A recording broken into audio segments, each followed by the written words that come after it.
boa tarde a todos.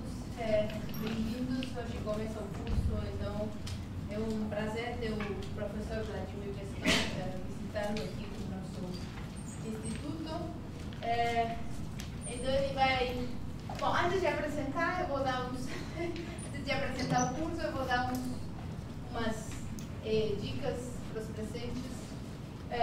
Bom, primeiro eu vou falar do curso, porque tem no Google. Então, o curso, ele vai apresentar esse curso, tópicos selecionados na aprendizagem de máquina supervisionada. O professor Vladimir Peskov é professor emérito da Universidade de Ottawa, no Canadá, professor visitante da Federal da Bahia e da Santa Catarina, eu acho.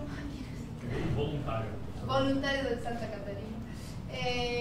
Então, esse curso vai essa semana, exceto na quarta, que é feriado, e na semana que vem, das 16 às 18. Essa semana vai ser nesse auditório, na semana que vem vai ser no Jaci Monteiro, no Bloco B. A gente vai ter transmissão ao vivo também aqui no YouTube, e gravação, para quem quiser ver depois as aulas. Então, eu tenho umas informações para quem é da pós-graduação. Esse curso pode, vocês podem requerer 2 créditos, o curso está inscrito lá no sistema da pós, então quem é da pós, quiser pedir os créditos, pode passar na secretaria, tem que ter 75% de assistência. Então vou passar a listinha de assistência para os presentes, vou começar aqui com a Anatoly. Bom, e é isso, então... muito obrigada, Vladimir, por ter aceito o nosso convite e fica à vontade. Boa tarde a todos. Muito obrigado pela Florência, para esse convite e o convite que eu gosto da USP sempre. Então, eu espero muito bem que esse curso vai ser útil para todos, mesmo se você não ficar aqui até o final. Posso garantir que vocês vão aprender algumas coisas úteis fora desse assunto, nas outras partes de matemática, ciências matemáticas. Eu tenho a conta Twitter. Não sei se vou usar os slides para o tempo todo, sabia por quê? Eu gosto muito de usar o quadro, mas quando usar os slides, vou colocar no meu Twitter como antecedência. Então você pode baixar, já existe um slide para a primeira aula. E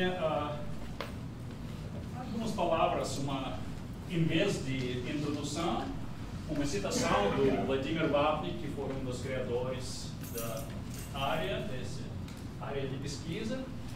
Machine Learning, não somente ao nível teórico, mas ao nível prático também. Esse é um dos criadores da teoria de Vapnik-Chervonenkis. E no mesmo ao mesmo tempo, por exemplo, Support Vector Machines, coisa muito prática, muito popular. E, então, na sua opinião, no seu livro, Vapnik destaca Machine Learning, estatística do Machine Learning nessa área de conhecimento não faz parte da estatística, é uma disciplina independente. E, de fato, essa disciplina está localizada mais ou menos na interseção da matemática, da estatística, probabilidade estatística e da ciência de computação, computer science. E por isso é muito evidente, porque tem partes da área que vêm de todas as 3 direções, e por isso tem alguns problemas com terminologia. A mesma expressão, o mesmo termo pode ser usado nos sentidos diferentes, porque ele vem, por exemplo, da estatística ou da computer science. Muito evidente que a área de conhecimento é da natureza sincrética, pode-se dizer.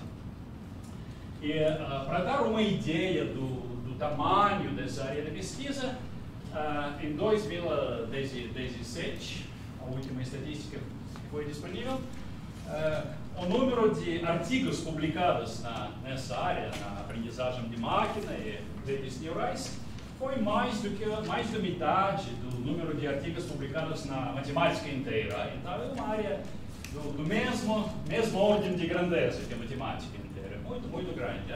E por isso, ninguém pode imaginar um curso de pós-graduação, introdução à matemática, de mesmo modo impossível cobrir, impossível descrever toda a área da aprendizagem de máquina. É grande demais.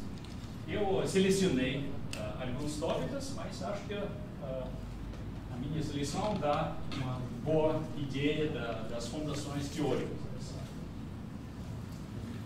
Então, em particular, vou falar de noções como a dimensão de Vapnik-Chervonenkis, vou começar com isso. É uma noção de grande parâmetro combinatório de grande importância, mesmo fora de machine learning. Classes de Glivenko-Cantelli, que vem da probabilidade da estatística, aprendizagem provavelmente aproximadamente correta, PAC, uma noção de importância fundamental, regra de aprendizagem, e dois paradigmas principais de aprendizagem de máquina, um paradigma de aprendizagem dentro da classe, de uma classe, e outro chamado consistência universal, que mais tem a ver com estatística. E as notas de curso, elas foram aceitas pelo INPA, ainda não publicadas, mas existem o INPA me permitiu colocar no archive, estão disponíveis. Então, acho que na nossa experiência de trabalho com meus alunos, nós estamos criando novos algoritmos com um grau de sucesso práticos. Nessa área de conhecimento, a distância entre teoria e prática é muito, muito curta. Então, eu não vou falar das implementações concretas, isso não é necessário. E aqui um plano de curso, eu não sei, tenho ainda dúvidas. Por exemplo, eu não sei se eu preciso falar de concentração de medida, no caso mais geral, ou talvez a lei dos grandes números bastaria. Eu não sei, vamos ver. Aprendizagem dentro de sob uma medida fixa, classes de Glivenko-Cantelli, classificador de vizinhos mais próximos, o teorema de Sebenko de aproximação universal e essa teoria bastante nova de compressão amostral, sample compression. Isso é a minha ideia do curso. Então, aprendizagem supervisionada, nesta área de aprendizagem supervisionada, trata-se do problema seguinte.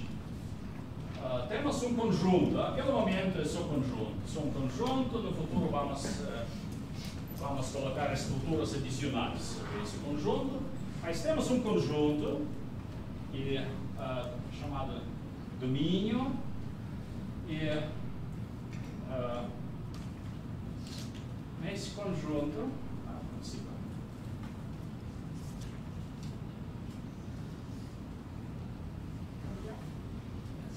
não é importante. E nesse conjunto temos um subconjunto finito, a amostra, na terminologia padrão da estatística, temos uma amostra e a amostra é rotulada. Todos os pontos estão munidos de um rótulo, que pode ser mais ou menos 0 e 1. E vamos somente considerar o caso de dois rótulos para simplificar as coisas. Temos uma amostra rotulada binária, dividida em duas classes. E, por exemplo, só coloquei um exemplo de uma amostra. Essa é uma amostra escrita como muito típica como uma matriz, uma matriz do tamanho como 7 colunas e 37.000 linhas. As linhas correspondem aos pontos, elementos nesse caso, o espaço euclidiano é R7, vezes 0,1, ou vezes menos 1, nesse caso, menos 1. E é uma coisa tirada de um problema prático de detecção, problema de detecção de intrusos nas redes de computadores. Essas colunas correspondem aos parâmetros da rede e a última coluna corresponde está rotulada a rótulos. 1 significa a sessão normal e menos sob ataque, onde um ataque foi detectado. E o problema aqui é criar um classificador. Um classificador é uma função definida sobre todo o espaço R7 que permite predizer no tempo real se a sessão tem um ataque em processo. Esse conjunto não é ainda muito prático. Foi uma competição onde participamos, mas na prática você tem algo como 40, 50 parâmetros diferentes. O problema é maior. E agora, o problema é construir essa função, estender a rotulagem da amostra, estender sobre o espaço inteiro, o domínio inteiro. Construir um classificador ou preditor, às vezes aqui no Brasil está usada essa expressão, a função de transferência. Eu não devia antes. Eu não sei por que transferência. Está usada. Então, é claro que nesse caso é muito simples, o problema parece muito simples, porque você pode sempre estender uma função definida sobre esse conjunto definido sobre o domínio inteiro. Só que o problema está mais complicado. Não é bastante construir uma função, um classificador. Mas a ideia é a seguinte, que dado um novo ponto de dados, novo elemento do domínio, sem rótulo, que não tem rótulo. Por exemplo, nessa situação, você tem um vetor de parâmetros da rede e você não tem rótulo, você não se sabe se tem ataque ou não. E a sua função tem que predizer. E você quer que a predição seja correta com alta confiança, com alta probabilidade. Isso é um problema muito mais desafiador. É claro que a análise desse problema somente pode ser feita dentro de um modelo matemático de aprendizagem, mas nós vamos construir esse modelo que vamos discutir. E essa parte de aprendizagem de máquina se chama aprendizagem supervisionada. Tem outras partes, nomeadamente a aprendizagem não supervisionada, significa que você só tem dados, uma amostra não rotulada, e semi-supervisionada. Alguns pontos têm rótulos, alguns não. E a razão principal por que estou falando da aprendizagem supervisionada é que a teoria matemática, nesse caso, é muito mais desenvolvida. A teoria matemática, no caso de aprendizagem não supervisionada, não é avançada, muito avançada, é só produzida. Então, esse é um problema de aprendizagem supervisionada, dado uma amostra rotulada, construir um preditor. Algumas primeiras noções matemáticas. Então, ômega vai denotar o domínio. No futuro, vamos munir o domínio com uma estrutura. De fato, a estrutura é a estrutura do espaço boreliano padrão. É a estrutura do domínio. Eu vou falar disso, mas pelo momento só vamos falar da parte combinatória dessa teoria. Pelo momento, um domínio qualquer, conjunto qualquer. E temos uma amostra significa um subconjunto finito, uma amostra não rotulada. Não somente subconjunto, mais exatamente um subconjunto ordenado. Você pode ter repetições de pontos. Às vezes isso é mais cômodo, às vezes menos cômodo. Nas partes do curso vamos falar de uma amostra como subconjunto, de verdade, mas pelo momento, às vezes conjunto ordenado com repetições, às vezes um subconjunto.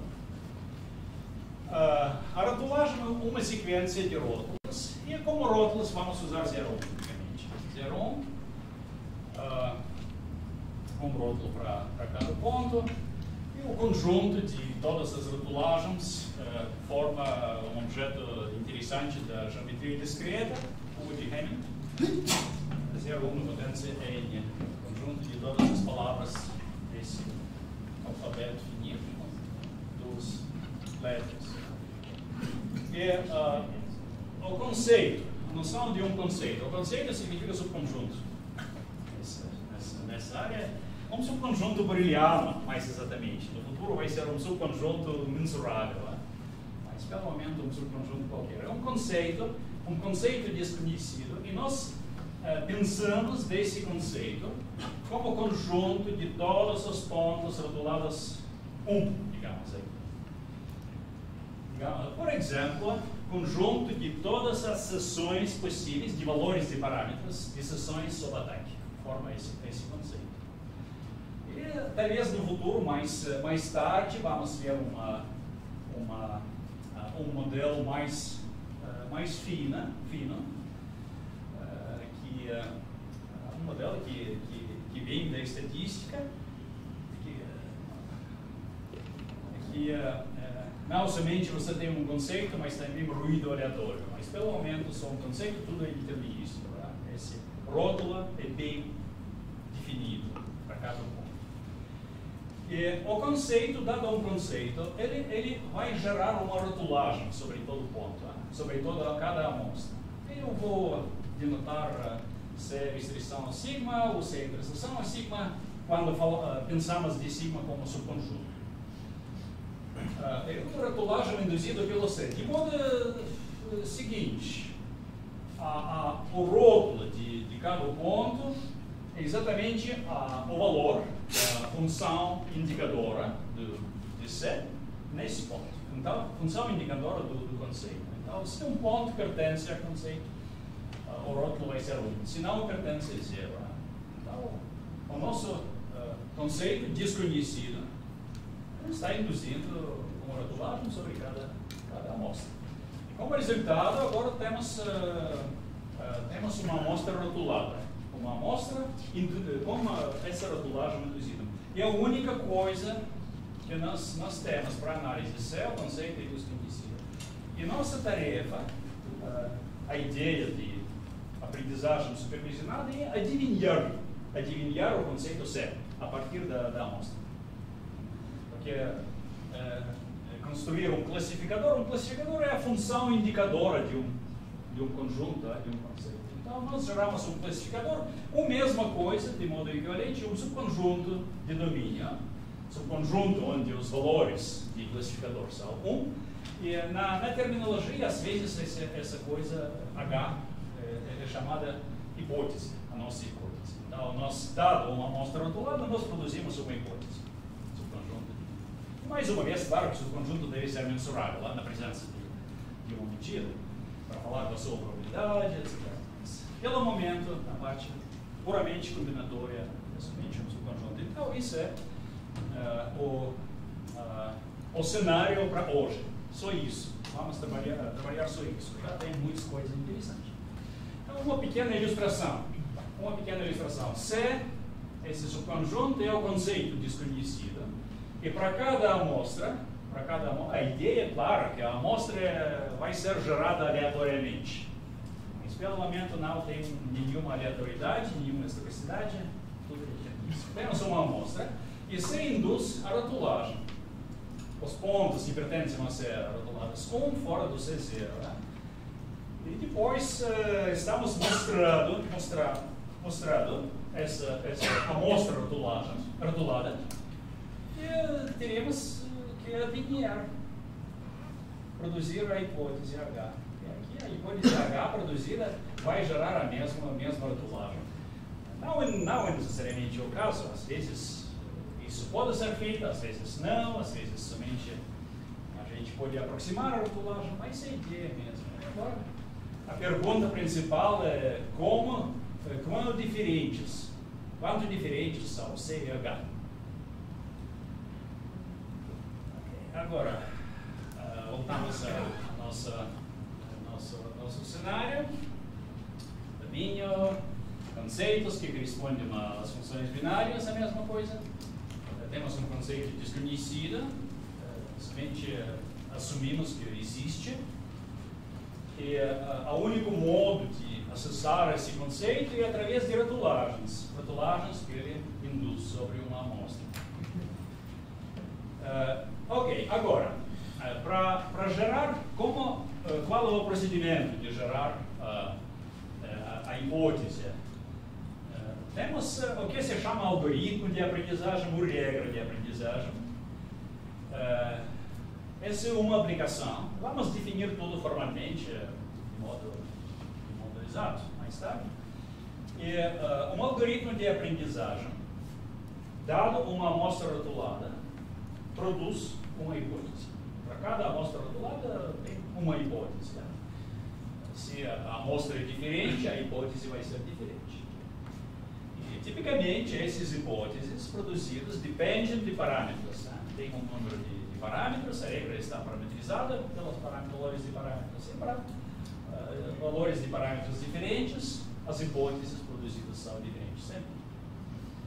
E, dado uma regra de aprendizagem, a família de todos os classificadores, mesmo todas as hipóteses, né, forma uma classe de conceitos, né, concept class. Classe de conceitos é todos os classificadores possíveis produzidos pela regra de aprendizagem. Classificadores são os subconjuntos do domínio, mesmo.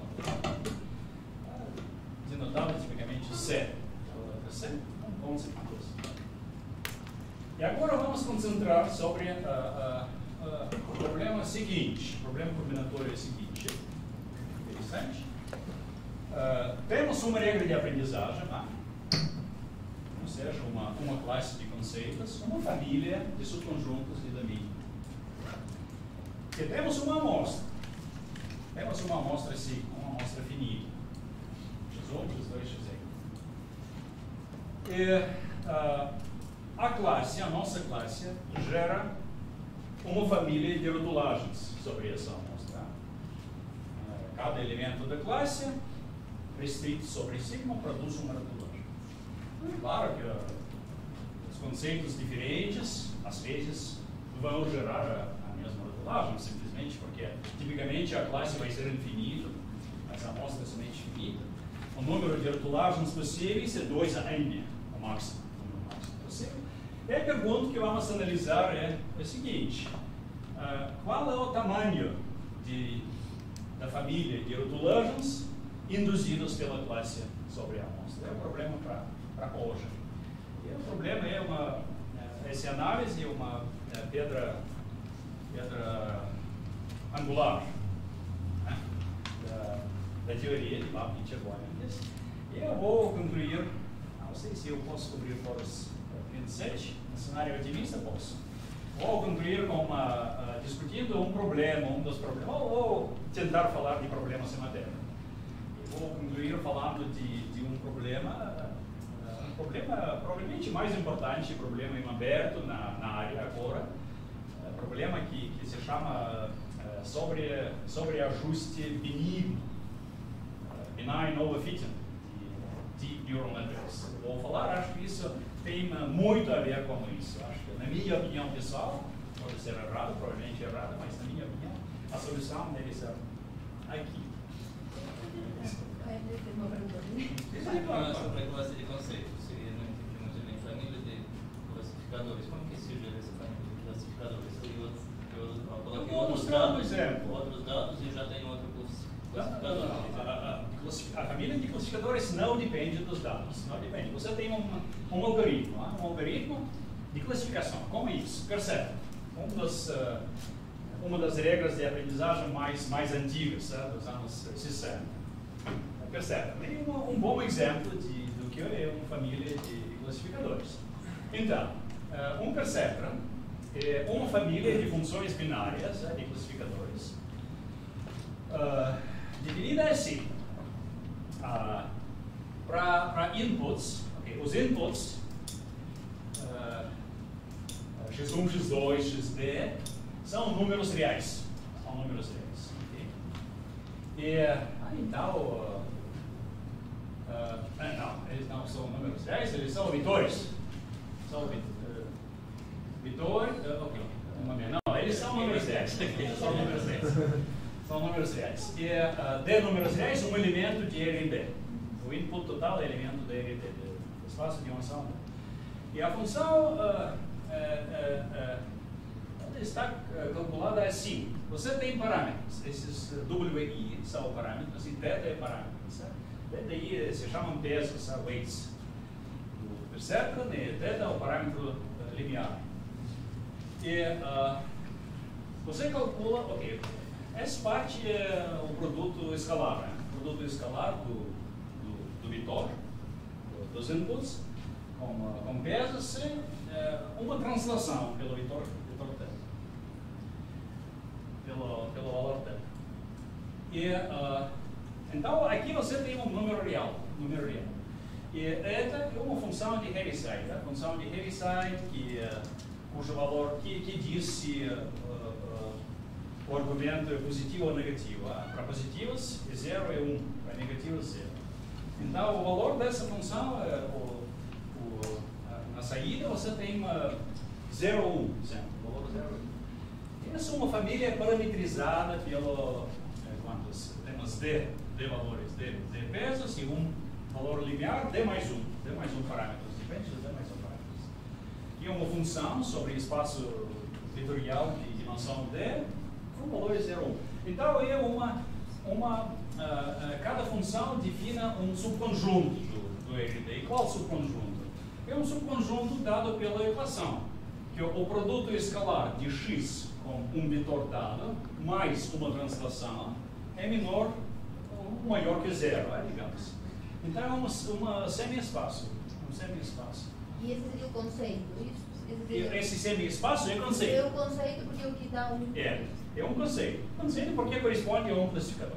Um conceito. Então, nesse caso, nesse exemplo, a classe de conceitos consiste de todos os semi-espaços fechados. Nesse caso, semi-espaços fechados do RD. Esse classificador realiza a separação linear. Então, claro que isso é simples demais para ser útil, né? Em si mesmo, é um pouco para construir classificadores mais interessantes, mas em si mesmo é um exemplo de uma classe de conceitos. Não é regra de aprendizagem ainda. Qual que é a diferença entre conceito e hipótese? Entre conceito e hipótese. Hipótese? Conceito é muito vago. Você pode, porque hipótese é algo que nós produzimos, tipicamente. Conceito, seja nós produzimos, seja já existente. Então, hipótese é mais restritiva. Então, esses são hipóteses daqui. Isso depende tem gente que somente usa o conceito, nunca usa hipótese. Não é tão importante. Não é uma distinção matemática.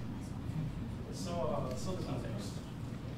Aqui temos um classificador que é parametrizado pelos valores, pelos elementos do espaço R mais 1, que produz conceitos, uma família de conceitos que corresponde a todos os subespaços do RD.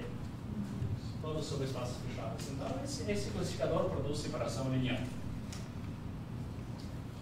Assim, se eu vou usar, por exemplo, a revisão logística para isso, isso vai ser outro classificador que eu vou construir, isso é outra família? Sim, claro. Cada classificador tem, cada regra de aprendizagem tem a sua própria classe de conceitos. A classe de conceitos definida essencialmente pela complexidade computacional do classificador. Uma coisa que eu entendi que o conceito seria um conjunto de todos os hiperplanos que você conseguiria... Não, hiperplanos semi-espaços. É parte do espaço de um lado de hiperplano. Da linha, da reta. A hipótese seria quando você aplicar suas respostas? Né? A hipótese é de semi-espaço nesse caso. Um semi-espaço. Um semi-espaço que consiste de todos os pontos, todas x, vetores x, tal que o produto escalar com ômega é maior ou igual a menos θ. Maior ou igual a menos θ. Exatamente a descrição de todos os semi-espaços. Essas são hipóteses que a gente pode produzir para esse tipo. Classe de hipóteses. E claro que essa classe é muito pequena, muito pobre, porque classificar como somente funções afins é difícil, é muito pouco. Esse é um bom exemplo que vamos usar. E agora uma noção, na minha experiência, eu lembro-me muito bem que isso para digerir esse conceito eu precisava de alguns anos, então, pessoalmente. Esse é um exemplo da aprendizagem muito devagar, mas é um conceito que não pode ser simples, tão simples. Então, mas é uma noção central, na verdade. Mesmo se a primeira aula será a última desse curso, se você aprender isso, é muito bom. Então, temos a situação seguinte: temos uma classe de conceitos, é uma classe de subconjuntos do domínio, e temos uma amostra, um conjunto finito. Nesse contexto, tem sentido pensar de uma amostra como subconjunto finito. Repetições não tem sentido. Repetições e a ordem não tem sentido. Por isso, vamos mudar o ponto de vista e pensar como subconjunto finito. Esse subconjunto finito é dito fragmentado, ser fragmentado, shattered. A terminologia não foi original, porque eu consultei o artigo original no russo de Vapnik Chervonin da aula. Eles não usam nenhum nome para isso, nenhum nome. Cada vez eles o nome é descritivo, eles descrevem aquela coerência. Muito interessante. Shattered pertence aos pesquisadores americanos e britânicos mais tarde. Ok, fragmentado foi sugerido pelo aluno no meu classe em Florianópolis, porque não existe na literatura brasileira. Qual seria a sua sugestão para a tradução? Qual seria a sua sugestão para a tradução? Para a tradução... Aí vai mudar esse termo. Fragmentado? Bom, fragmentado foi sugerido. Nós tivemos uma grande discussão com alunos no meu curso em Florianópolis. Fragmentado foi sugerido. Os alunos brasileiros. De fato, foi sugerido pelo um professor, que foi na minha classe. Ok, vou usar fragmentado, acho que é melhor. Mas se tem outra sugestão.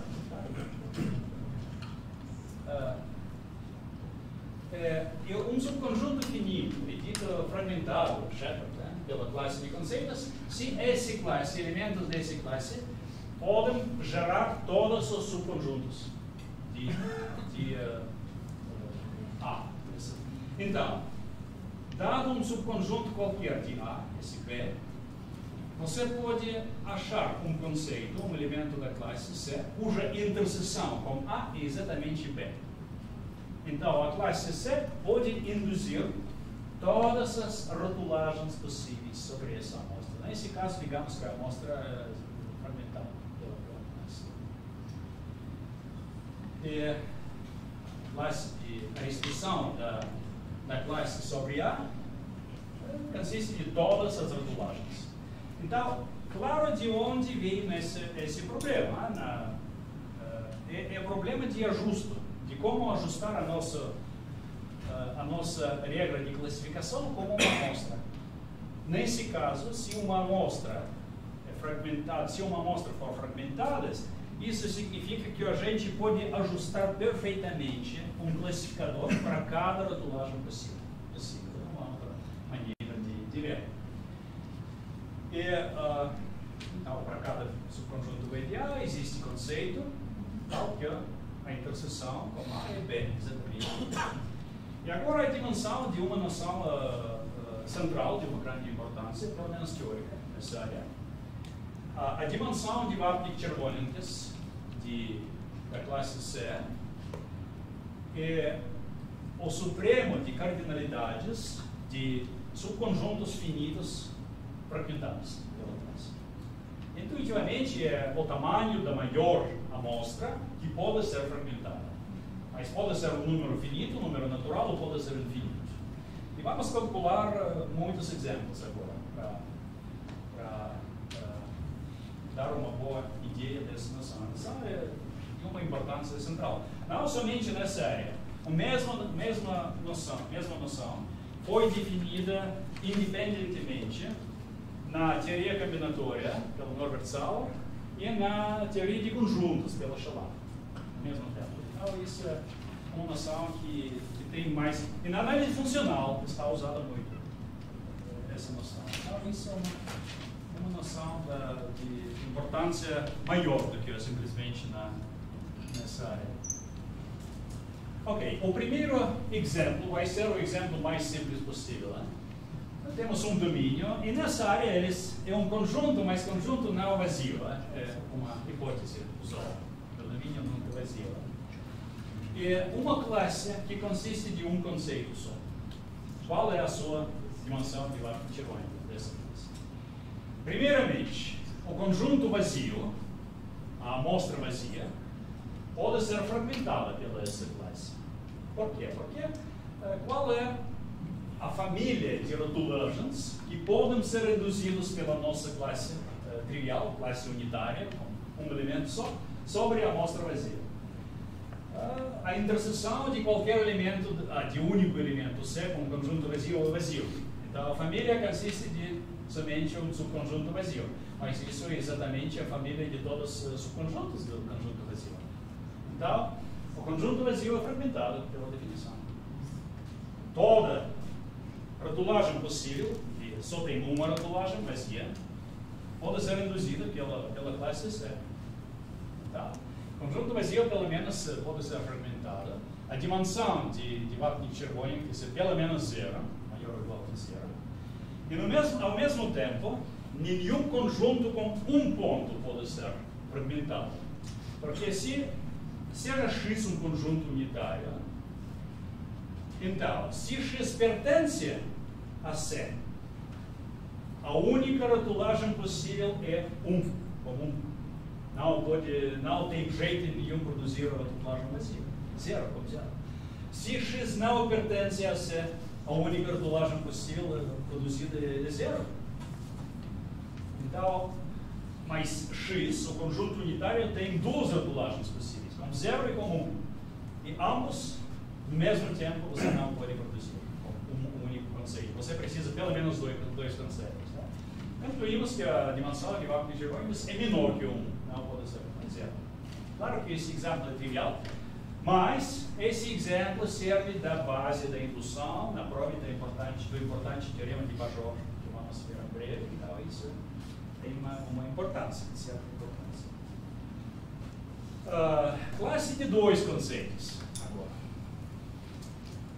mais uma vez, temos um domínio não vazio. E temos uma classe, nesse caso, digamos, que consiste de dois conceitos. Certo? O domínio inteiro e conjunto vazio. O que ocorre, o que acontece aqui? Primeiramente, qualquer conjunto unitário, aqui não é importante qual é o conjunto, pode ser fragmentado pela classe. Porque o conceito omega sempre induz a rotulagem 1 pelo 1. O conceito vazio induz a rotulagem 0. Então, ambos rotulagens possíveis de um conjunto unitário, de uma amostra com um elemento, podem ser obtidos desse maneira. A dimensão de Vapnik-Chervonin vai ser pelo menos 1. Ao mesmo tempo, se x e y são diferentes, dois pontos distintos, você não pode fragmentar esse conjunto, porque esse conjunto x e y tem 4 rotulagens diferentes possíveis. E, por exemplo, a rotulagem que assina a x o valor 1 e a y 0 não pode se produzir. Tem somente duas rotulagens, 1, 1, 0, 0. Só isso. Então, nenhum conjunto com dois pontos distintos pode ser fragmentado. A dimensão de Vapnik-Chervonin vai ser menor ou igual que 1. É igual a 1. E mais geralmente agora um argumento parecido, que eu vou deixar como exercício, isso é uma observação útil também, mostra que se a classe de conceitos C seja finito, então a sua dimensão de Vapnik-Chervonikis é limitada por acima pelo logaritmo base 2 da cardinalidade dessa dimensão. Simplesmente porque para fragmentar uma amostra com n pontos, você precisa 2 a n conceitos diferentes, 2 a 10 diferentes, mesmo que o número de ortodoxos precisa. Tá? Tem esse limite que às vezes é muito útil nas provas, nós falamos com algumas provas, mesmo se é observação trivial, mas mais útil. Agora, um exemplo um pouquinho mais interessante, a reta, e a classe consiste de todos os intervalos A, B, fechados, digamos. Podem ser fechados, abertos, semi-abertos, mesmo resultado. Nesse caso, a dimensão de Vapnik-Chervonikis é 2. Por exemplo, o conjunto que consiste de 0 e 1, uma amostra com 2 elementos, vai ser fragmentada pela classe. Vai ser fragmentada, claro, porque você pode obter todos, cada subconjunto desse conjunto com uma interseção de 0 a 1 como um intervalo apropriado. Por exemplo, conjunto vazio é a interseção de 0 a 1 com o intervalo 3, 4. O elemento 0, conjunto unitário, interseção de 0 a 1 com menos 1, 0, etc. Isso é claro. Então, a dimensão é pelo menos 2. E, ao mesmo tempo, nenhum conjunto com 3 pontos pode ser fragmentado. Porque não tem jeito nenhum de obter 2 pontos extremos, conjunto que consiste de A e C. Os intervalos são convexos e uma vez você tem um intervalo que contém A e C, esse intervalo vai conter B. Então, 3 pontos não podem ser fragmentados. A dimensão é exatamente 2. Eu deveria incluir somente agora, no departamento da estatística, eu deveria incluir um exemplo de semi-intervalos, menos infinito A, porque essa classe tem dimensão de Vapnik-Chervonikis 1. E é uma classe que aparece no teorema de Cantelli clássico, exatamente.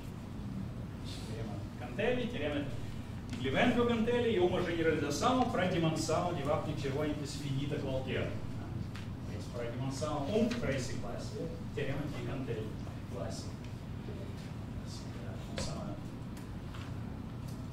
de distribuição. Ok.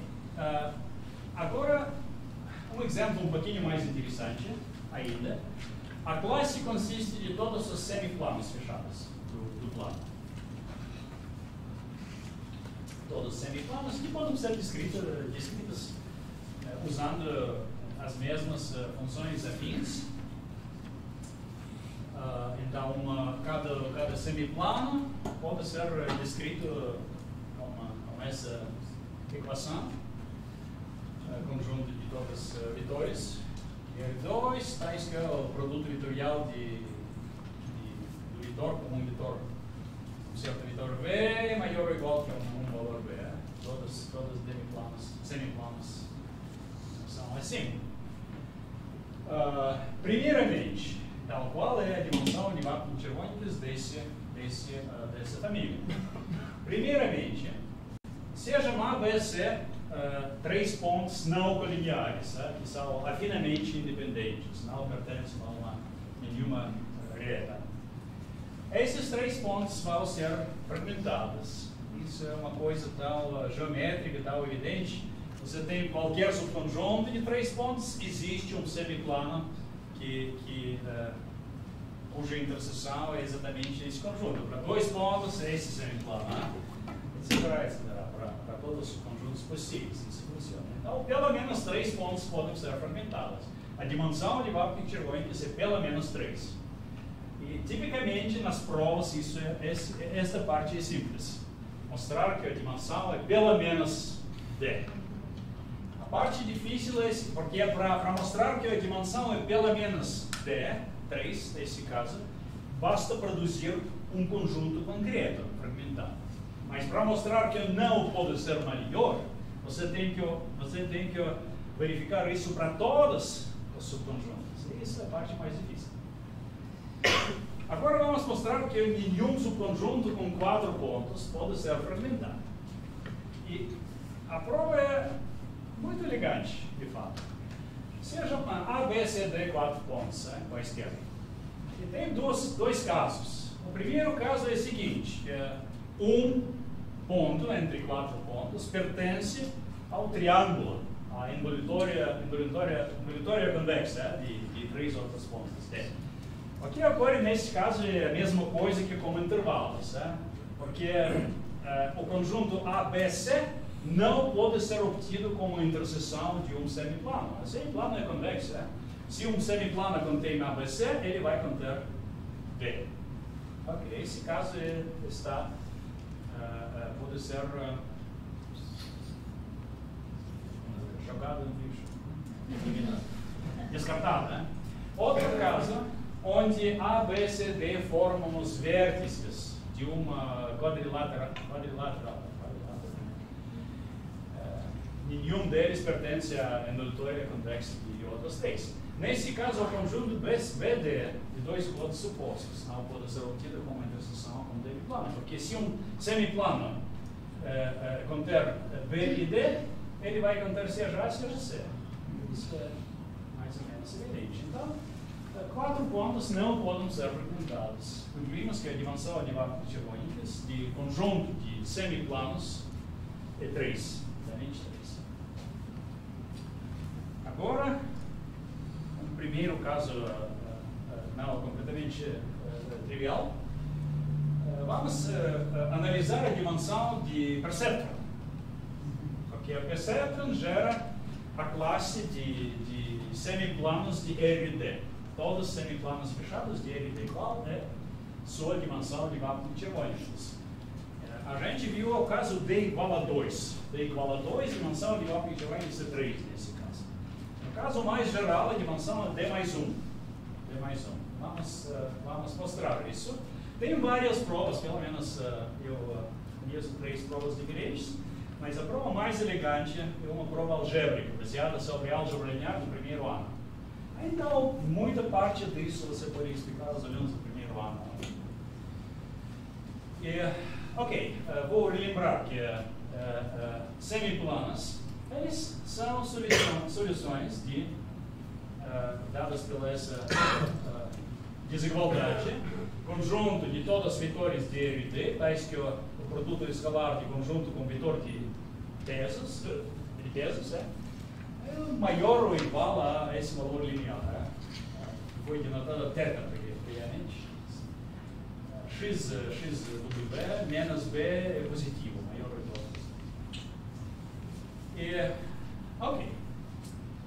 igual. E a prova é a seguinte, é um resultado muito mais geral, muito mais útil do que simplesmente isso, pode ser usado nas várias situações. A teoria é a seguinte, dado uma função, temos uma função real sobre o domínio f, a função sobre o nosso domínio, no caso precedente, o domínio RD. E temos uma função f com valores reais e denotemos a sua parte, o conjunto de pontos onde f é positivo, maior ou igual que 0, aí denotemos pf, p de positivo. Não sei se tem uma notação canônica nesse caso. E f é o conjunto de pontos onde f tem valor positivo. E seja v, agora, o conjunto de todas as funções sobre domínio com valores reais formam um espaço vetorial, a R na potência a R a ômega. E seja V um subespaço vetorial, um subespaço de dimensão finita, D, digamos. Então, a dimensão de Vapnik-Chervonikis tem esse resultado que liga a dimensão de Vapnik-Chervonikis de conjuntos, esses conjuntos PF, com a dimensão do espaço vetorial. A dimensão de V como um espaço vetorial limita por acima a dimensão de Vapnik-Chervonikis desse classe de conjuntos. Menor ou igual a dimensão do espaço V. E a prova é simples, a prova é muito simples, de fato. Muito simples e bastante elegante. Então, eu vou dar geralmente nesse curso, eu ambiciono dar as provas completas de todos os resultados. Somente vou omitir partes das provas que podem ser restauradas simplesmente. Não vou dar provas completas. O curso é bastante longo para isso. Então, para um elemento de domínio X, denotaremos X chapéu, o funcional de avaliação em ponto X. Né? Então, o valor desse funcional é f de x, funcional de avaliação. E o funcional de avaliação é um funcional linear sobre o espaço de todas as funções, em particular sobre V, um elemento do espaço dual de V. É por isso a dimensão, é claro que a dimensão do espaço dual de V é mesmo que o de V. Agora, sejam x1, x2, xd, xd mais 1, d mais 1 pontos 2 a 2 diferentes na nossa amostra, e vamos mostrar que essa amostra não pode ser fragmentada pelos conjuntos PF. Okay? Então, a prova é para contraposição. Dado uma amostra maior do que o D, vamos mostrar que ela não pode ser fragmentada. E a prova é simples. Ok. Como temos D mais 1 pontos num espaço dual de V, que tem dimensão D, ela menos 1 ponto pode ser exprimida como combinação linear não trivial. Não todos os coeficientes são zero. Pode escrever assim, e sempre perto de generalidade, o último ponto pode ser exprimido desse modo. Escrevemos. Alguns coeficientes podem ser positivos, alguns podem ser negativos, claro. E agora vamos fazer o seguinte. Seja f uma função no nosso subespaço qualquer, tal que o conjunto correspondente PF contém todos xi com coeficiente positivo. Okay? Então, f xi é maior ou igual que zero. Aqui a implicação é só nessa direção. Desculpa, só nessa direção. Não, é correto. Correto. Tudo correto. Não, as coisas são retiradas. Tudo correto. F de xi é maior ou igual que zero se somente se lambda i é positivo.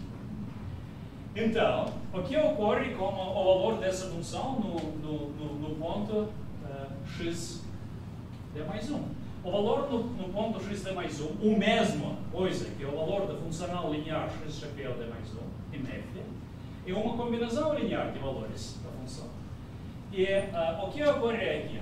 Então, f dessa coisa é a combinação linear de lambda i f dessas coisas. Quando lambda i é positivo, f desse ponto é positivo. Quando lambda i é negativo, f desse ponto é negativo. Então, a soma é positiva sempre. O que isso significa? Isso significa que o conjunto PF sempre contém ponto xd mais 1. Você não pode obter o conjunto de pontos xi com coeficientes positivos sem obter xd mais 1. Então, essa amostra não é fragmentada, é demonstração completa. Demonstração completa, esse fato. Uma prova. E agora, como deduzir desse fato a dimensão para semi-espaços? Vamos aplicar o teorema para conjunto de todas as funções afins. Porque soluções dessa desigualdade, f de x é maior ou igual que zero, simplesmente consiste de todas semi-espaços. Uma relembrança do problema, todos semi-espaços fechados, a classe gerada pelo perceptron e a classe de funções afins dessa forma tem dimensão d mais 1. Então, a dimensão de Wapner-Chermol, porque ele d mais 1 por quê? Porque a classe de funções lineares tem dimensão d. E afins, eles são geradas pelas lineares mais translação. Então, d mais 1. Então, a dimensão de Wapner-Chermol de perceptron d mais 1. Uma prova possível, mas não tem outras. E no mesmo somente obtemos a desigualdade difícil, a parte difícil da prova, porque a parte fácil, eu não vou fazer isso, é simples. é fácil de verificar que esse conjunto particular, 0 mais elementos da base vetorial, é fragmentada pelas 100 espaços. É simples. Você pode dar um subconjunto, dependendo de se esse conjunto contém 0 ou não, você pode escrever uma fórmula para esse semi-espaço. É simples. Então, a dimensão é exatamente D mais 1, nesse caso. Ok, aqui um resultado importante. Dado importante porque esse resultado, o teorema de Pajor, Alain Pajor, que trabalha analista francês, esse resultado dá uma prova simples, muito simples, do resultado central da primeira aula, que se chama lema de Sauer-Schaller. A prova original do lema de Sauer-Schaller foi complicada. Longa, algumas páginas. Essa prova é quase trivial, quase elementar. É claro que, no mesmo tempo, se você tem uma prova difícil, isso significa que ela contém mais do que o resultado, praticamente. É o caso do Sauer-Schaller. Espero que no final do curso vamos revisitar esse lema com uma demonstração difícil. Porque ela tem mais informações. Ok, o teorema de Pajor diz a coisa seguinte, muito simples. Seja C uma classe finita, uma família finita de subconjuntos de domínio, de um conjunto. Então, essa família fragmenta, de cardinalidade M. Essa família fragmenta pelo menos M subconjuntos 2 a 2 diferentes. Existem M subconjuntos distintos, não disjuntos, eles podem ter interseção, mas distintos, diferentes. E todos subconjuntos são fragmentados pelas classes. Existe nenhuma restrição sobre a quantidade de elementos de ômega? Não é importante. Pode ser infinito, pode ser infinito. Não tem nenhuma restrições. Ômega pode ser infinita e a classe pode consistir de conjuntos infinitos, sem espaços intervalos. Isso, para esse resultado, não é importante. E a própria indução pelo M. O caso M0 igual a 0 corresponde ao nosso exemplo de uma classe que M igual a 1, desculpa, M igual a 1. Deve ser válido para M igual a 0, mas nessa área de conhecimento, eles começam, não consideram coisas específicas. A classe que contém um conceito só, nós vimos esse exemplo, e a dimensão de Vapnik-Chervonikov dessa classe é 0. Zero. Ele só fragmenta o conjunto vazio. E o tamanho máximo de uma amostra fragmentada é 0, porque somente a amostra vazia. Ok, agora a prova supõe que a afirmação do teorema de Pajor seja válida, seja já mostrada para todos os valores entre 1 e n, um denominador. E agora vamos mostrar para uma classe com n mais 1 elementos. Então, como a classe contém n mais 1 é pelo menos 2, porque n é pelo menos 1. n mais 1 é pelo menos 2, então temos uma família de pelo menos 2 elementos, 2 conjuntos, e ela deve ter a propriedade que a união dessa família é diferente da interseção, porque eles são distintos. Ser uma classe com n mais 1 elementos, então a sua união deve ser diferente da interseção. Escolhemos um elemento, x0, que pertence à união e não pertence à interseção. Existe. E agora vamos dividir C em duas subclasses disjuntas. A subclasse C0 consiste de todos os elementos de C que contêm x0. A cardinalidade K dessa subclasse é pelo menos 1, porque pelo menos um elemento da classe contém x0. X0 pertence à união. E a subclasse C1 consiste de todos os elementos B da classe que não contém x0. E mais uma vez, existe pelo menos um B com essa propriedade, porque x0 não pertence à interseção. Então a cardinalidade L é maior ou igual que 1. As duas classes são disjuntas, claro. Um conjunto não pode ao mesmo tempo conter x0 não conter. Então a soma K mais L é igual a M mais 1. Perfeito.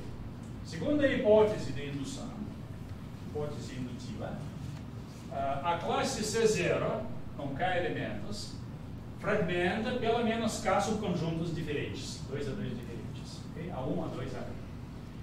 A classe C1 fragmenta pelo menos L conjuntos diferentes, B1, B2, B1. Então temos, em total, K mais L é igual a M mais 1. Eles são todos fragmentados. E o problema, óbvio, é que pode ocorrer que um conjunto apareça nas duas listas. Claro, isso pode ocorrer. Não? E aqui tem um jeito muito elegante. Porque não existe, mas é a mesma coisa que o slide precedente. Temos duas famílias fragmentadas separadamente. Suponha que existe um conjunto AI que é igual a um conjunto BJ, segunda lista. Isso pode ocorrer. O que isso significa sobre esse conjunto? É uma parte muito elegante, né? Um coração da prova do Pajot. Isso significa que esse conjunto, porque o conjunto é aqui nessa lista, é fragmentado pela classe C0. Porque o mesmo conjunto é aqui, é fragmentado pela classe C1. Okay? Isso significa o quê? Qual a relação desse conjunto com x0? Ele não contém x0, não pode contar. Porque se um conjunto qualquer que contém x0 não pode ser fragmentado pela classe C0. Todos os elementos desse classe contêm x0. Então, por exemplo, um elemento, esse conjunto menos x0 não pode ser obtido. Então, concluímos que esse conjunto não contém x0. Agora, podemos formar um novo conjunto, adicionando x0. E agora é muito fácil a verificar que esse conjunto é fragmentado não por classe C0 e não por classe C1. Ele não pode ser fragmentado, porque todos os elementos aqui contêm x0, todos os elementos aqui não contêm x0. Não é bastante poder. Mas a união de dois classes fragmenta esse conjunto, compondo x0 adicionado. Porque se um subconjunto não conter x0, então ele é fragmentado, obtido aqui, pela essa parte. Se contém x0, pode ser obtido aqui. Então a união fragmenta esse conjunto. E esse conjunto não aparece na lista, não pode aparecer pela mesma razão, porque ele não pode ser fragmentado pela primeira classe e segunda classe. Então a gente pode substituir esse conjunto original BJ como conjunto BJ união X, pode colocar na lista. E a gente pode eliminar todas as repetições da lista e obter uma lista com exatamente K mais L elementos, todos são fragmentados pela classe. Isso conclui a prova da hipótese indutiva. Prova completa. Professor, no slide anterior, a intersecção não podia ser vazia dos Cs? Quais conjuntos podem ser vazios? Por que o C1 tem que ser... Pode ser vazio, sim, sem problema. Pode ser vazio. Mas aí não vale que tem pelo menos um elemento na intersecção, né? Que o L é maior ou igual. Na interseção pode ser vazio. Na interseção pode ser vazio, claro. Já aqui tem vazio, seriamente. Sem problemas. Só a união tem pelo menos um elemento. Precisamos ser isso. A interseção pode ser vazio. Agora, lema de Sauer-Schlach é um resultado de uma grande importância. O lema de Sauer-Schlach diz o seguinte: ela dá um limite superior, um limite exato, uma conta superior, exata, precisa, para o número de todas as rotulagens 2 a 2 diferentes, induzidos pela uma classe de dada certa dimensão de Wapf-Cherwonic sobre uma amostra. Então, suponha que temos uma classe, a situação usual, temos uma classe C, cuja dimensão VC é D. É definido. A dimensão VC foi introduzida pela gente que não capazes de memorizar os nomes. Não muito bem. A dimensão vai ser muito complexa. Então, a dimensão vai ser D. E seja sigma uma amostra, como N de elementos. Intuitivamente, N é muito maior do que D. Então, o número, o tamanho da família de rotulagens 2 a 2 diferentes, induzidas pela classe sobre sigma, satisfaz essa estimativa. É menor ou igual à soma de D primeiros coeficientes binomiais. Não sei como se diz em português. N choose coeficiente binomial. Coeficiente binomial. E tem uma cota mais cômoda, não exata, essa estimativa. Vamos mostrar antes. É N sobre D na potência D. Qual a importância desse resultado? A importância é a seguinte, que é o tamanho de número de rotulagens sobre grandes amostras cresce polinomialmente. É uma função polinomial. N. Não é exponencial, é somente polinomial. D é fixo, uma potência fixa. É importante. De fato, esse resultado foi mostrado independentemente pela Sauer, pela Schlag e também pelo Wapnick-Chervonegas, existe no seu artigo. Então, é um resultado cujo tempo chegou, obviamente, na época. Ele foi mostrado independentemente pelas áreas antinômicas. Mas o nome é usado e tipicamente seja o lema de Sauer, seja da Sauer-Schlag. Ok, vamos deduzir do teorema de Pajor. E a dedução é muito elegante também. A prova é pela contraposição. A gente supõe que o número de rotulagens induzidas pela classe C sobre sigma seja maior, estritamente maior do que essa soma. Estritamente maior. E vamos deduzir que a dimensão de Wapnick-Chervonegas da classe é maior do que o D. Pela contraposição. Então, se o número é maior do que essa expressão, o que é essa expressão?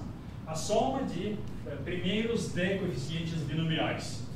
Ou seja, o número de subconjuntos com menor ou igual de D elementos, de conjunto de comando elementos. Como essa cardinalidade é maior desse número, significa que existe uma rotulagem que contém mais de D elementos. Mas isso significa que, outras palavras, não tem bastante conjuntos com D elementos nessa família. Deve existir pelo menos um conjunto com D mais 1 elementos, mas isso significa que esse conjunto é fragmentado pela classe.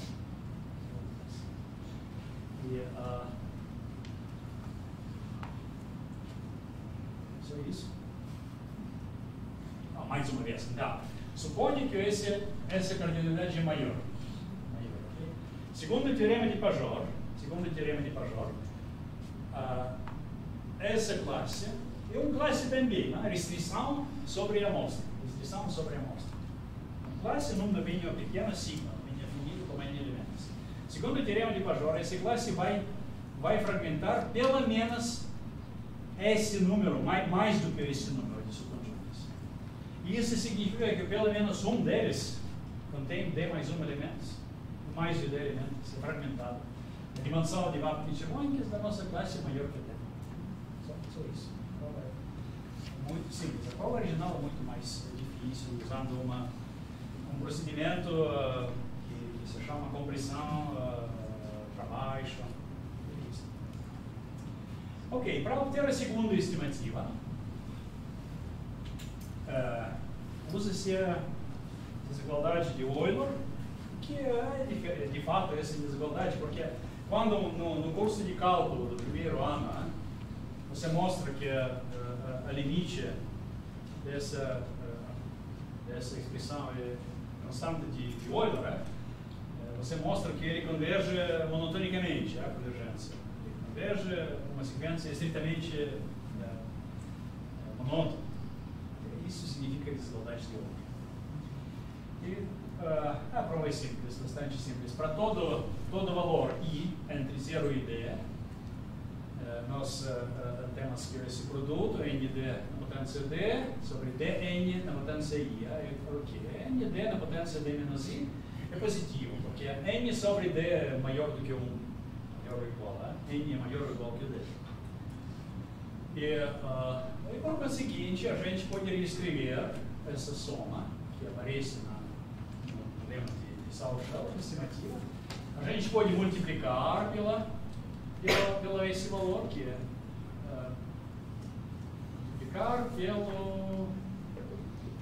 é multiplicar pelo esse valor, que é mais de 1. Então você tem desigualdade, é menor que D na potência D, tem essa expressão aqui. E em vez de D, a gente pode substituir N para ter uma soma.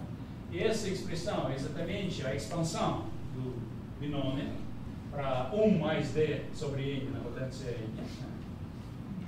E essa coisa é menor que a, segundo Euler, desigualdade de Euler, é menor que a potência D. Então temos a expressão no lema de Sauer. N sobre D na potência D. O significado dessa expressão é exatamente que o crescimento, taxa de crescimento de número de rotulagens é polinomial. Isso permite a aprendizagem. E um pouquinho de terminologia aqui. Enésimo coeficiente de fragmentação, nth Schattering coefficient, de uma classe. Então, dado uma classe de conceitos, e dado N um número natural, o N-ésimo coeficiente de fragmentação, esse de Schattering é o maior número de rotulagens induzidas pela classe sobre N amostras. Então é o supremo, o máximo aqui, claro que é máximo, infinito. O máximo de cardinalidades de família de rotulagens que S pode induzir sobre todas as amostras de tamanho N ao máximo. Esse coeficiente. E, por exemplo, a dimensão de Vapnik-Chervonenkis pode ser definida como o supremo de N, tais que o coeficiente de fragmentação é igual a 2 a N. Todas as rotulagens podem ser obtidas. E o lema de Sauer-Schell diz que o coeficiente de fragmentação, enésimo coeficiente é menor ou igual que esse soma.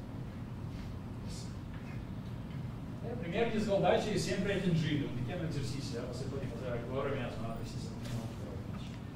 Então, essa igualdade é sempre exata.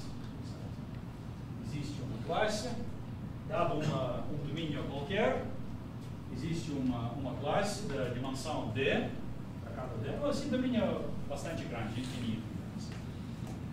Existe uma classe de dimensão exatamente D, cujo coeficiente de fragmentação para todos N é igual a esse exercício. Ok, então isso é, de verdade, um resultado de uma grande importância nessa área. Vamos agora calcular, eu acho que temos tempo para isso, mais ou menos. Vamos calcular um exemplo mesmo mais interessante de uma importância. Vamos estimar a dimensão de Vapnik-Chervonenkis de uma rede de unidades computacionais. Esse conceito de uma rede de unidades computacionais é mais geral do que esses Artificial Neural Networks. É mais geral, porque você pode colocar qualquer unidade de computação, qualquer regra de computação. Por exemplo, acho que talvez vamos discutir um pouquinho, tem essas noções, como, por exemplo, random forest, ou aprendizagem ensemble, eles são também casos particulares dessa noção. É muito mais geral do que redes neurais. Simplesmente você tem unidades de computação mais simples e você pode formar uma rede e pode capaz de fazer taxas muito mais complexas, tá? Com coisas simples. Então, a estrutura típica dessa rede é a seguinte. É um grafo dirigido, né? Um grafo dirigido e tipicamente sem ciclos. Sem ciclos é chamado de uma feed-forward network, uma rede de alimentação. Eu esqueci. Não tem ciclos, né? E as unidades, os nós desse grafo dirigido, eles são colocados nas camadas. Tem camadas. Cada unidade tem esse número de camada. A primeira camada simplesmente consiste das unidades de input, de entrada. Não tem unidades de composição. É uma tradução. Como no Perceptor, né? A primeira camada consiste de coordenadas de um vetor. E aqui é a mesma coisa. E esses x1, x2 podem ser números reais, mais tipicamente, mas mais geralmente podem ser elementos de um domínio qualquer. Ok, e agora temos a segunda camada, a terceira, etc. Consiste de unidades de computação. Cada unidade de computação tem uma família de funções. Uma família de funções.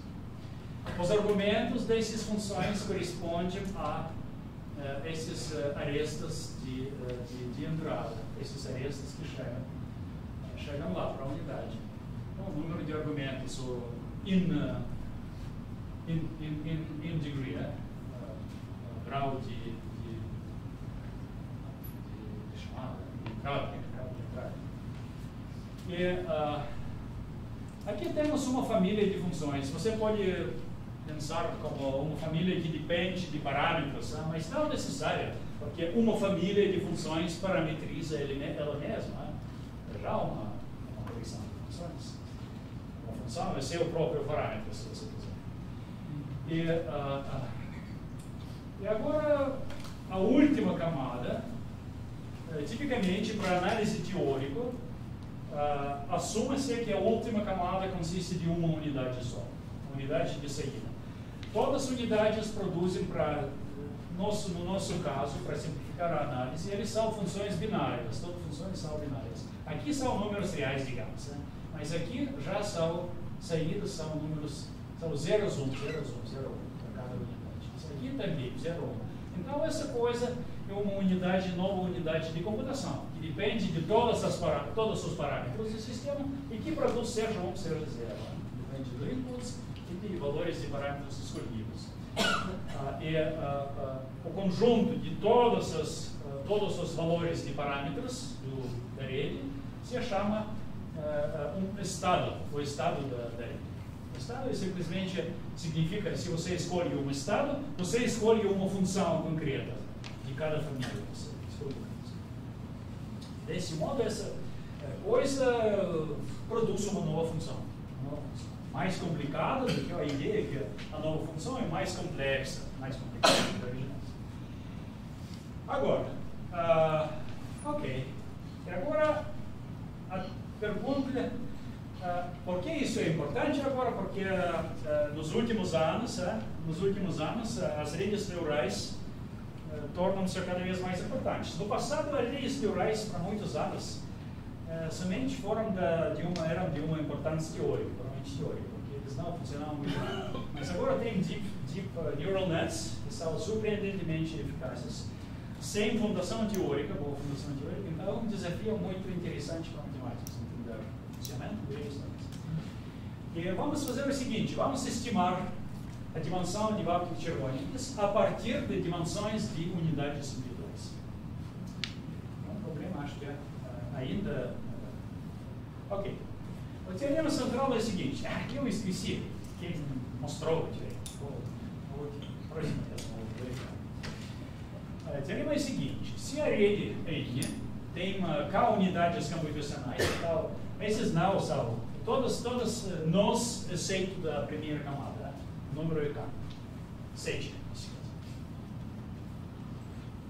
e seja W é a soma de dimensões de Vapnik Chervonikis de todas as unidades. que cada unidade é uma família de funções binárias. Ele produz uma classe de conceitos, que tem dimensão de teóricas própria.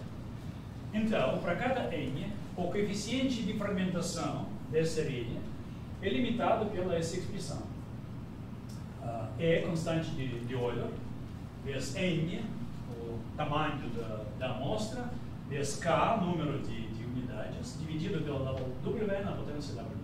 W é a soma de dimensões de todas as unidades. É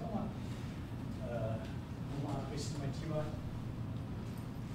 Claro que a estimativa não é muito longe de ser exata, é muito generosa. E a dimensão de Vapnik harmônicas da rede pode ser estimada assim: 2 vezes W. Não é a melhor estimativa, tem melhores agora, mais difíceis. Provas são mais difíceis, não? Logaritmo a base 2 de 2k sobre o logaritmo 2. A coisa importante para a análise teórica é que essa estimativa é do mesmo ordem de grandeza que é W logaritmo k. Vamos discutir essa coisa, mas acho que o que é necessário é melhorar as estimativas, obter estimativas que dependem da geometria.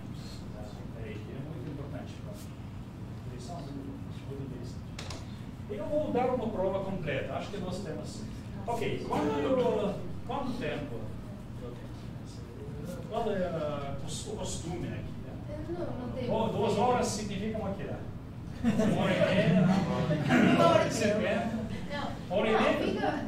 Temos 2 horas de auditório e você pode. Se a gente pararmos agora, ou a gente pode parar daqui a 30 minutos. Se parar só aqui. 30 minutos. Porque vocês vão esquecer. 30 minutos. Eu preciso provavelmente 30 minutos. A gente pode voltar. Bom, o curso está programado até às 18, então dá uma meia. Eu sei. Dá uma meia hora, mas não sei se.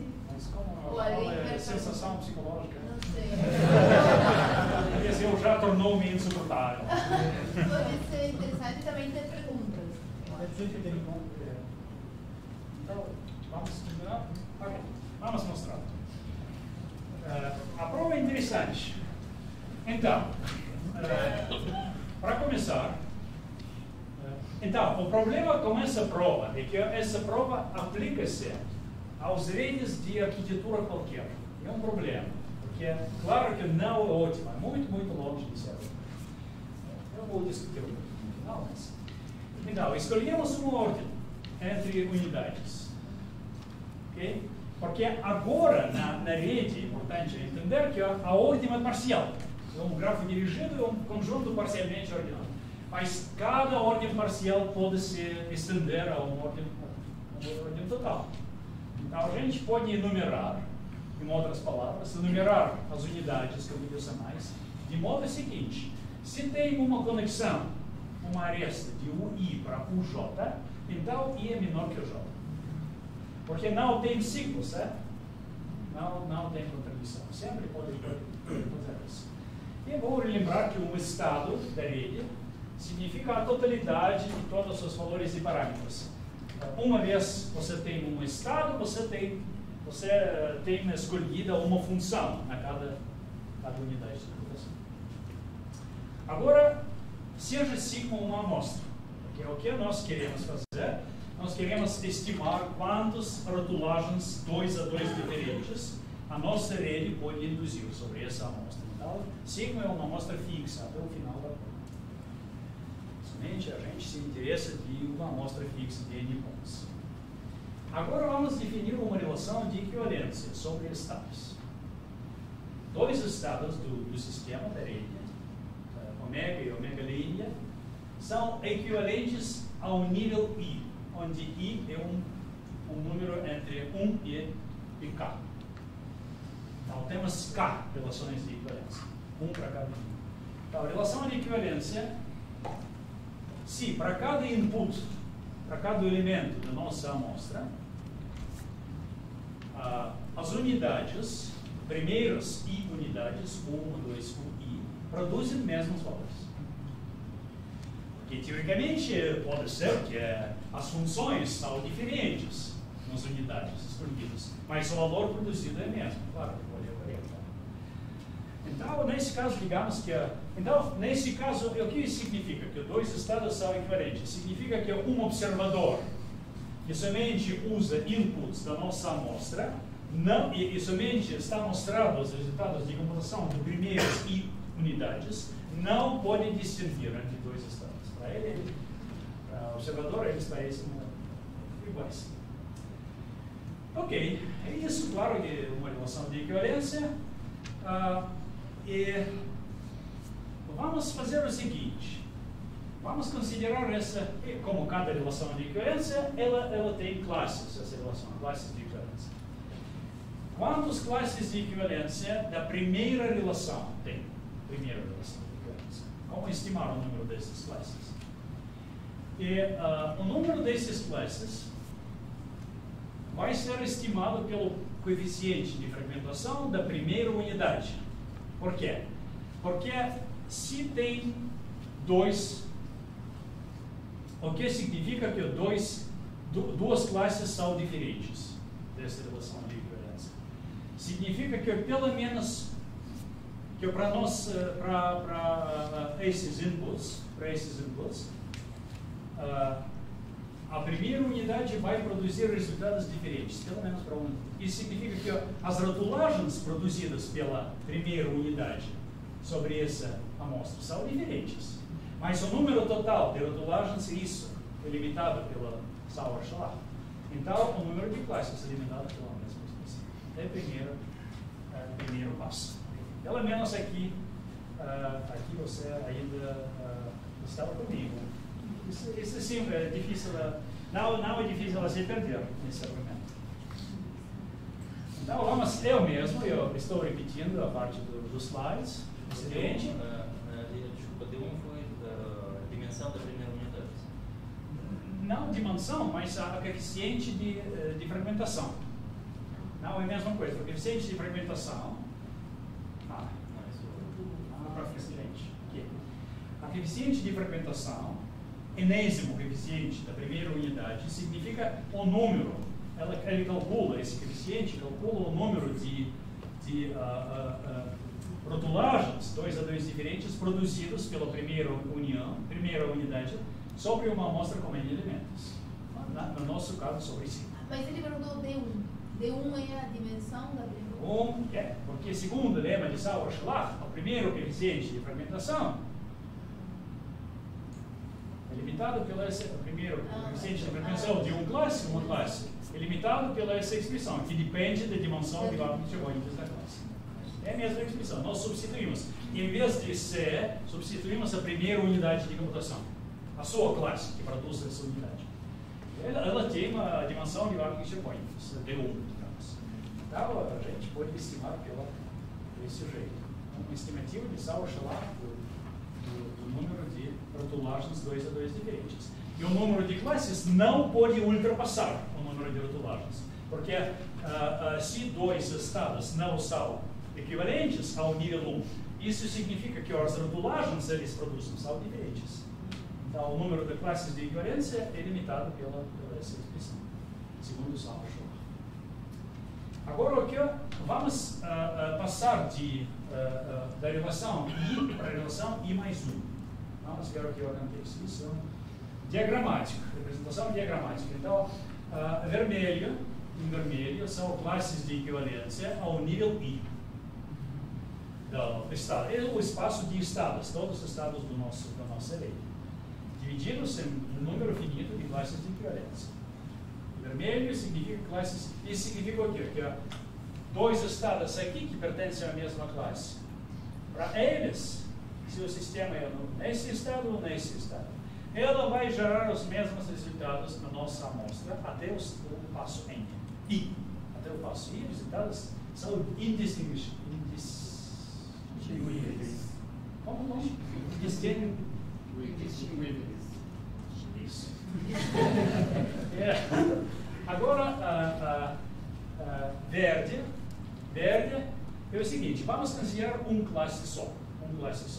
Esquecemos de outras classes. Aqui eu agora com essa classe no passo I mais 1. Até I, até o passo I, todos os estados aqui geram os mesmos resultados. Então, os inputs para a unidade I mais 1 vão ser idênticos. O que muda aqui? Se tem dois estados que são equivalentes até I, mas não são equivalentes no I mais 1, eles vão gerar os resultados diferentes. E o número dessas classes aqui, vai ser limitado pelo número de rotulagens 2 a 2 diferentes sobre sigma, sobre nossa amostra sigma, calculado essa tabela. Mas esse número é estimado segundo Sauer-Schullach, com essa expressão. É N, dimensão de Watkins-Schwankes da unidade mais 1, a potência de I mais 1. Então, cada classe pode ser dividido, vai ser dividido, geralmente, porque cada vez a relação de equivalência é cada vez mais fina, obviamente. Mas o número de subconjuntos, de subclasses de cada classe, vai ser limitado pela esse coeficiente de fragmentação. E isso significa que o número total de classes de equivalência ao nível I mais 1 é limitado pelo número ao nível I vezes essa expressão. E isso precisa um pouquinho de reflexão, imagino, para interpretar. Porque eu lembro muito bem qual difícil foi para mim, na primeira prova. A gente não foi muito bem escrito aqui. Isso precisa um pouco de reflexão, mas isso que ocorre. Tem dois fatos principais. Primeiro fato é que até agora, porque dois estados que pertencem à mesma classe de diferença, eles recebem os mesmos inputs, mesmos resultados. E a única maneira que eles podem divergir ao nível I mais 1 é que eles produzem rotulagens diferentes sobre a amostra original.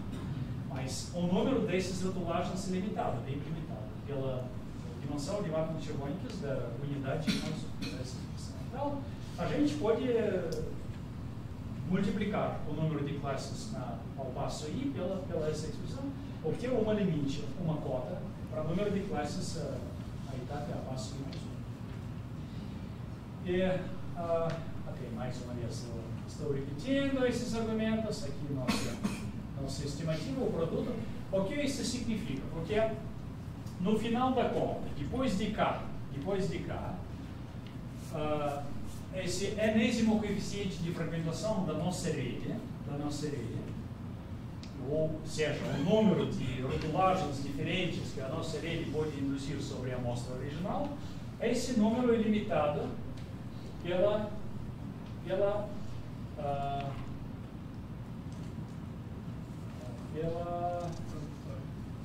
número de classes de equivalência. Claro. Uma outra direção. Porque para obter duas rotulagens diferentes, você precisa de dois estados não equivalentes. Equivalentes vai produzir a mesma colagem. Então, temos na outra direção, que é o coeficiente de fragmentação da nossa rede, é limitado pelo esse produto. Ok, mas isso só a nossa prova só começa nesse momento. Foi a parte fácil. Porque essa expressão, vamos tomar um logaritmo de coeficiente de fragmentação, e esse logaritmo é menor ou igual que esse logaritmo de produto. É a soma de DI vezes logaritmo dessa coisa. Agora, essa expressão não é muito cômoda e a gente tem que simplificar. E como simplificar? É uma parte elegante da prova, porque essa expressão, e sem dúvida muitos na auditório conhecem a entropia, né? Essa expressão relembra a expressão para entropia. Entropia, a teoria de informação, em qualquer parte. Então, isso é usado aqui, entropia, para simplificar essa expressão. Então, seja x uma variável aleatória, que toma um número finito de valores, com probabilidades P1, P2, Pn. Então, a entropia, no sentido de teoria de informação, dessa quantidade é essa expressão, h de x, a soma de menos PI logaritmo de PI. E, então, a entropia é uma medida de incerteza, uma medida de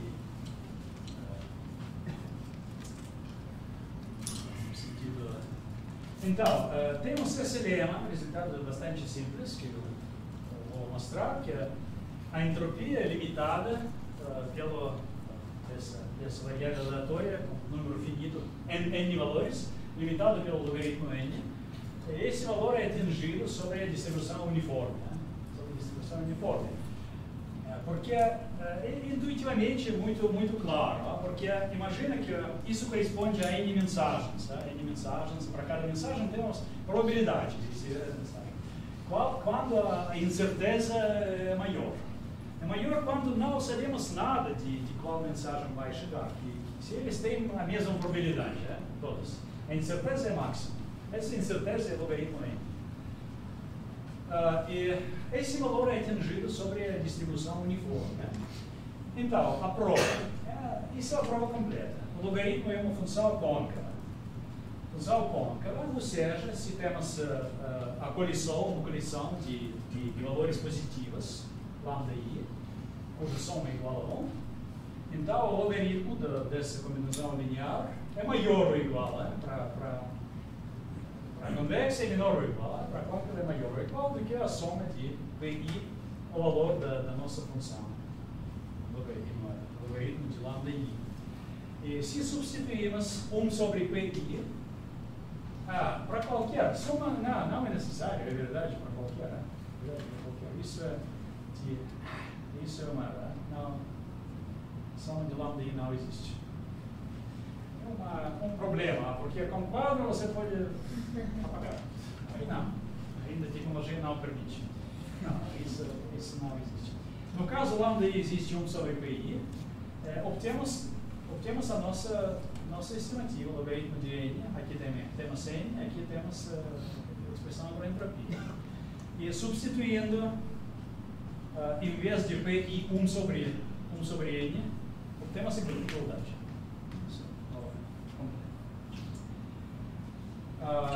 E agora isso é uma expressão que obtemos no final do argumento. E vamos mudar 35 sobre 36 já. E vamos mudar algumas vezes uma parte bastante chata do argumento. Vamos fazer o seguinte. Então, claro que isso não é entropia, não é entropia porque DI não são probabilidades. Mas a gente pode fazer o seguinte, a soma de DI, você lembra, foi denotada a soma de dimensões de Vapnik-Chervonikis é W no sistema. Então, DI normalizados divididos pelo DI são probabilidades. Então, multiplicamos pelo W, dividimos pelo W, e essa expressão é transformada, porque aqui precisamos logaritmo de 1 sobre probabilidade, logaritmo de W sobre DI, e temos que subtrair logaritmo, subtrair o logaritmo de W, e temos logaritmo de N ainda. Então, a primeira parte da soma, essa parte, é exatamente W vezes entropia. A segunda parte, isso pode ser escrito assim, W vezes logaritmo de EN dividido pelo W. Então, segundo o nosso resultado, a entropia é menor que o logaritmo. Essa expressão não muda, é exatamente a expressão na primeira estimativa de crescente de fermentação. É a primeira parte. A segunda parte é dividir, mas a segunda é muito mais curta. Deduzir a estimativa para a dimensão de Vapnik-Chervonikis. Dimensão de Vapnik-Chervonikis é menor que N quando a coeficiente de fragmentação enésimo é menor que 2n. Porque a dimensão de Vapnik-Chervonikis é igual a n, o que isso significa? Significa que existe uma n amostra fragmentada, cujo coeficiente de fragmentação é exatamente 2n. Então, se menor, então o coeficiente é menor do que 2n. Em particular, isso vai ser o caso, se relembrando o resultado precedente, esse resultado. O logaritmo decrescente é menor que isso.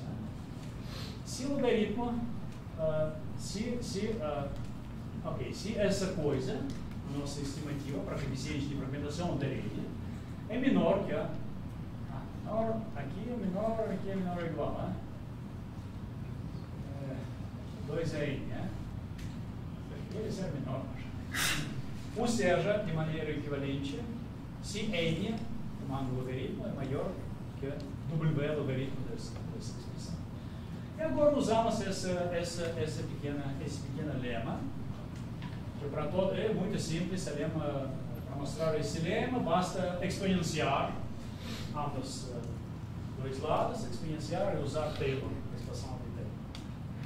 O lema diz que para todos os valores positivos alfa de x, o logaritmo de x é menor ou igual que alfa x menos logaritmo alfa menos 1. A prova é muito simples. E a igualdade se é apenas alfa x é 1. Agora aplicamos, esse lema é aplicado com valores particulares de x de alfa. Temos a estimativa para logaritmo dessa expressão aqui. E essa reescrita acima, isso é uma parte que eu não vou fazer porque estou cansado. E n sobre 2 mais essa expressão, w logaritmo 2 casos do logaritmo 2. Então, essa igualdade desejada, que é menor que o n, essa coisa é menor que o n, é desejada. Já temos n sobre 2 mais uma outra expressão.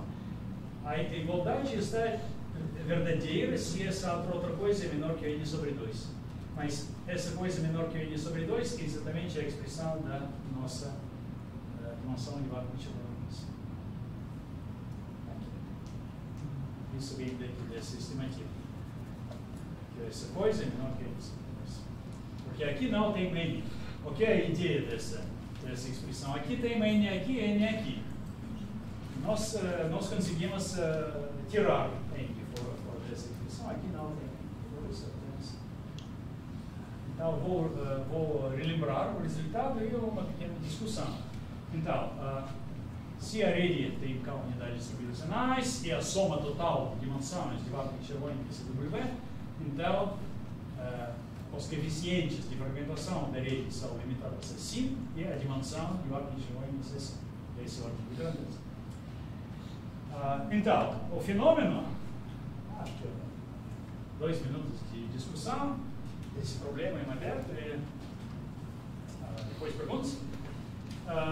O fenômeno que conhecido depois alguns anos como benign overfit, né? O que significa benign overfit na auditória de estatística não precisa explicar, porque é bem conhecido esse fenômeno de overfit, né?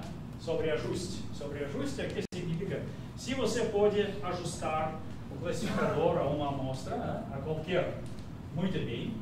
Isso significa que ele vai generalizar muito ruim. A generalização vai ser muito ruim, né? Isso é muito grande erro de generalização. Isso não é o que ocorre com Deep Neural Nets, é um paradoxo. Você pode, no mesmo tempo, você pode ajustar muito bem qualquer amostra e generaliza muito bem. O erro de generalização é muito pequeno. Como explicar isso? Não se sabe. O trabalho nessa direção mais recente é muito rudimentar. A minha impressão personal é a seguinte, que o trabalho existente vai na direção errada, talvez. Acho que essa é a opinião errada também, mas eu posso opinar.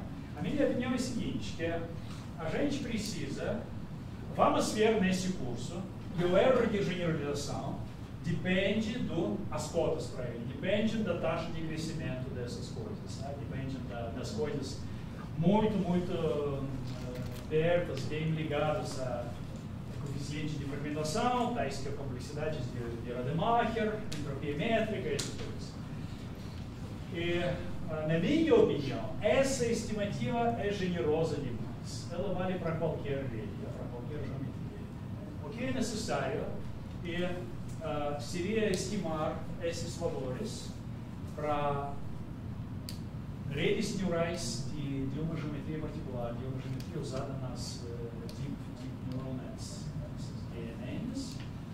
E talvez a minha esperança é a seguinte: pode ocorrer que enquanto a dimensão de Wapner-Cherny é alta, bem alta, significando a boa capacidade de ajustar, de ajuste, exatamente. A taxa de crescimento é lenta, significando um pequeno erro de generalização. É a minha hipótese. Ok, acho que vou parar um pouquinho mais cedo, porque é uma coisa muito boa. Uma coisa que os alunos, a audiência sempre gostam.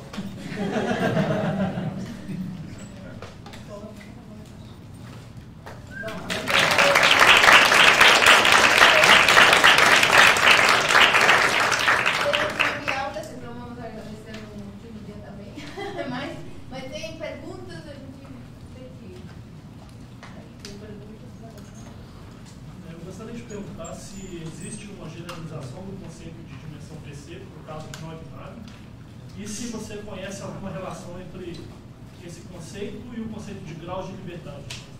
Grau de liberdade eu não conheço, mas depende, no qual sentido, a mecânica estatística talvez ou não. Mas existe, na primeira pergunta eu posso responder, existe muitas generalizações.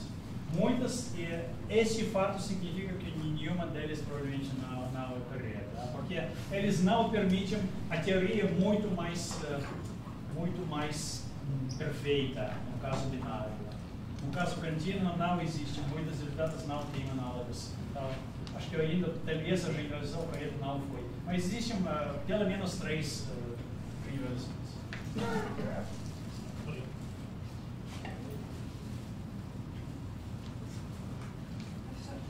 Sobre o overfit, o overfit não está mais relacionado aos ruídos dos dados e não necessariamente... É relacionado no sentido que se você tem esse overfit, você pode ajustar ruído aleatório também. Sim, isso é relacionado nesse sentido. Você pode, qualquer ruído aleatório você pode ajustar perfeitamente, se você tem esse fenômeno. Mas redes neurais profundas parecem não sofrer. Isso é o que os praticantes dizem. Porque ninguém sabe. Mas eles, quando se diz que elas superajustam, a amostra superajusta mesmo de dizer que o erro na amostra... Erro zero. Erro zero. Praticamente zero. Grandes amostras. Isso, acho que a taxa de crescimento pode explicar isso. Sem dúvida, tem muito trabalho nessa área, tem espaço para todos. Tem algum artigo sobre isso? Tem artigos, claro, artigos, eu posso achar artigos, tem tem algumas palestras gravadas sobre isso. Eu posso achar. Acho que isso é muito no início, o trabalho no início.